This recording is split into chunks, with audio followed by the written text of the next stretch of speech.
SMC টেস্টমি নিবেদিত ১ মিনিটের পুষ্টি কথায় সবাইকে স্বাগতম। সাহারিতে যা খাবেন না, এমন অনেকেই আছেন সাহারিতে, বিশেষ করে যারা বাচ্চারা তারা কিন্তু অনেক সময় দেখা যায় যে একটু ভারী খাবার খেতে পছন্দ করেন। তো আমি আপনাদেরকে রিকোয়েস্ট করব কোনো প্রকারের ভারী খাবার বা তৈলাক্ত খাবার না খাওয়ার। অনেকে আছেন ভাজা পোড়া খেয়ে থাকেন, তা কিন্তু একেবারেই খাবেন না। অনেকে কফি পান করতে পছন্দ করেন, যাদের বিশেষ করে কফি পানের একটা নেশা থাকে, সেই কফি যদি আপনি সাহারিতে খান তাহলে কিন্তু শরীর কড়া হয়ে যেতে পারে, তাই একেবারেই খাওয়া যাবে না।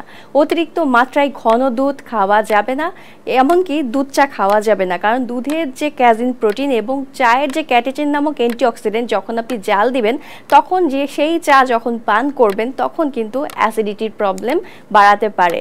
তো সেক্ষেত্রে অবশ্যই সাহারিতে এই খাবারগুলো একদমই খাওয়া যাবে না। এবং অনেকে আছেন যে একটু মিষ্টি দই খেতে পছন্দ করেন, একটু টক মিষ্টি দই বা টক দই খাওয়ার চেষ্টা করবেন, অতিরিক্ত মাত্রায় চিনি খাবেন না।